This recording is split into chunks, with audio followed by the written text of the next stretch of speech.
балалар? Бүгінгі сабағымыздағы шаттық шеңберінде мен барлықтарыңа сәттілік тілеймін. Саған табыс тілеймін. Саған сәттілік тілеймін. Саған табыс тілеймін. Саған жақсылық тілеймін. Саған табыс тілеймін. Саған шаттық тілеймін. Саған шабыт. Саған зейін. Саған көңіл тілеймін. Саған бақыт. Саған қуаныш тілеймін. Саған бақыт. Саған табысты тілеймін. Өте жақсы, рахмет балалар. Ал енді мына жерде қима қағаздар арқылы топқа бірігеміз. Қима қағаздарды алып сөз құрастырамыз.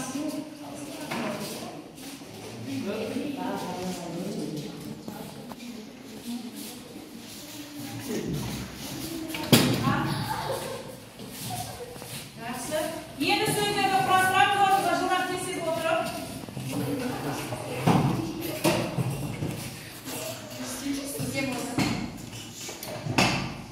Ал бірінші топ дайын екен. Абай Құнанбайұлы тобы.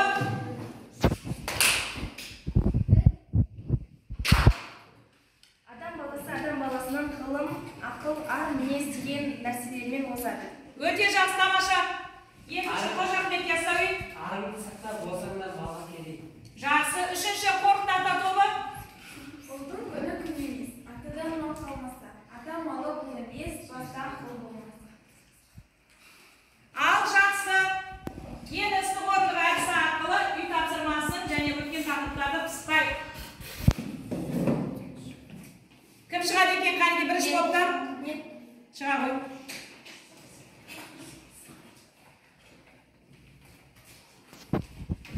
Ал сұрақ қоя қойшы қайда екен бірінші топтан? Абай Құнанбайұлы қашан қай жерде туылған? Абай Құнанбайұлы 1845 жылы Шығыс Қазақстан облысы Семейде туылған. Жақсы. Қарақат. Абайдың қанша шығармалары бар? Абайдың көптеген шығармалары және поэмалары, өлең шумақтары және қара сөздері бар. Жақсы. Аян. Абайдың қара сөздері қанша?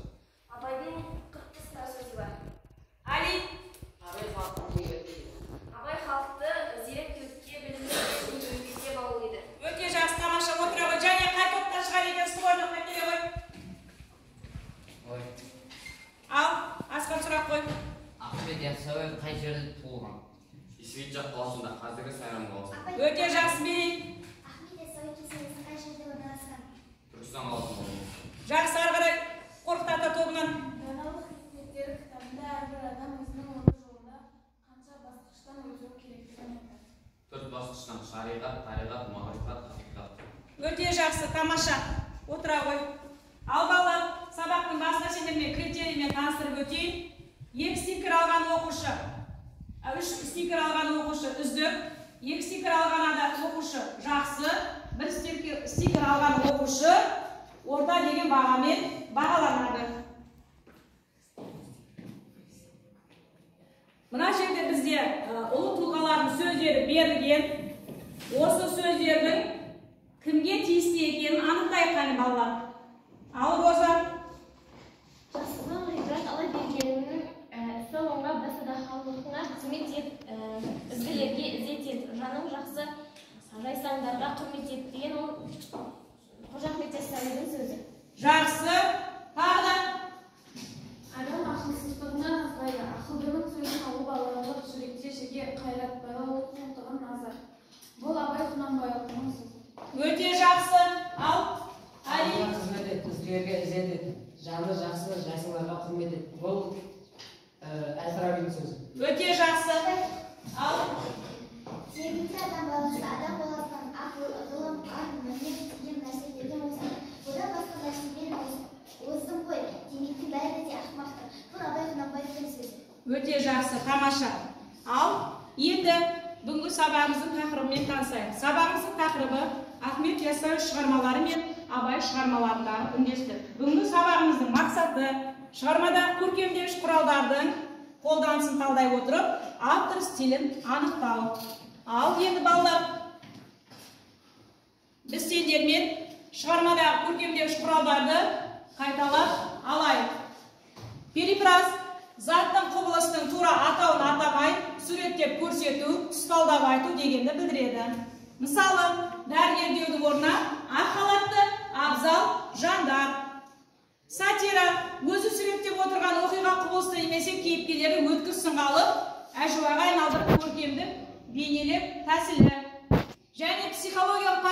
дегеніміз бұл стилистикалық құралдардың бірі.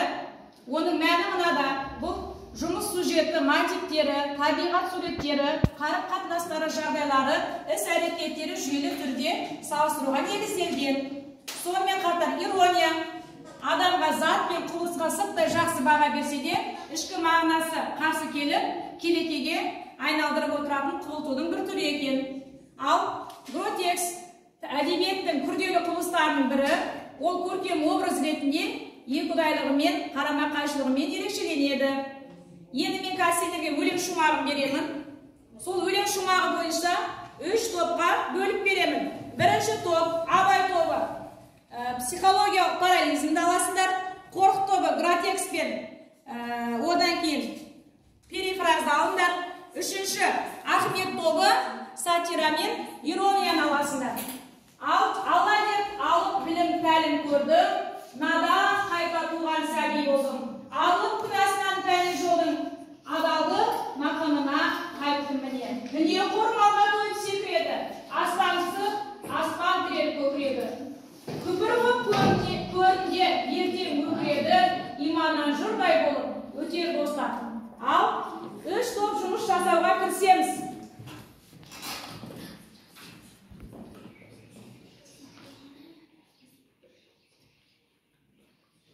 Жазамыз, дәптерімізге жазып, 3 топ бірлесе жұмыс жасаймыз, топпен жұмыс жасаймыз. Ал бірінші топ дайын, Абай тобы.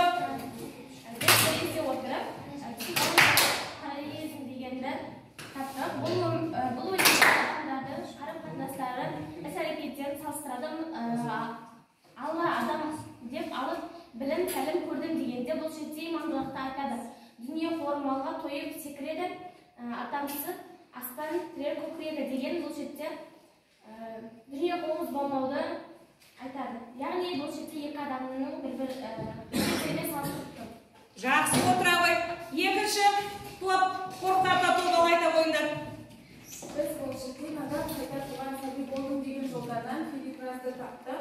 Біз бұл жерде надан деген сөзді білімсіз сөзмен ауыстырылып айтылып тұрғаны жайында және де бұл шығарманың мағынасын күшейтіп тұрғанын айта аламыз. Жақсы. Тағы да Гротеск біз бұл жерде адамның қасиеттері қарама-қайшылығы және екіұдайлығы туралы аңғардық. жақсы. Бұл жерде Алла деп сыйынған адам және дүние қоңыз адамды айтып отыр. Жақсы. Ағай.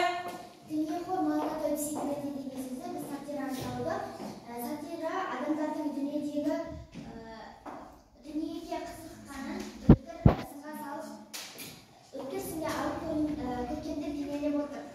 Ал жақсы. және аспан тірер көкірегі. Бұл жерде адамға жақсы баға беріп тұрғанымен, адамның өзімшілдігі мен өр көкіректігі айтылып тұр. жақсы. Бұл не екен бізде? Ирония. Жақсы. Жарайсыңдар оқушылар. Ал енді Абай мен Қожа Ахмет Яссауи шығармаларындағы бізді 5 нәрседен сақтандыратын қандай жаман нәрселер екен? Қалеке кім айтады? Ал Алланың ақ жолында мақсаттар. Менен кітаптар болған. Менен біліп ішін армы сатта. Армандықтан Аллах, енші болма. Бұл Ахмет Яссауидің сөздері екен. Жақсы. Абайдың сөздерінен ал Асхат. Өлсек өлтіріп мақтанша, ерлік бекер малсыз шығады. Ол Абайдың сөзі. Жақсы. Осы бес дұшпанға жақындамау керек. Сақ болу керек. Адаммен өте жақсы бала. Ал енді осы бүгінгі сабақ бойынша өзіміздің ойларымызды стикерге жапсырып алып, білім қоржынына жапсырамыз.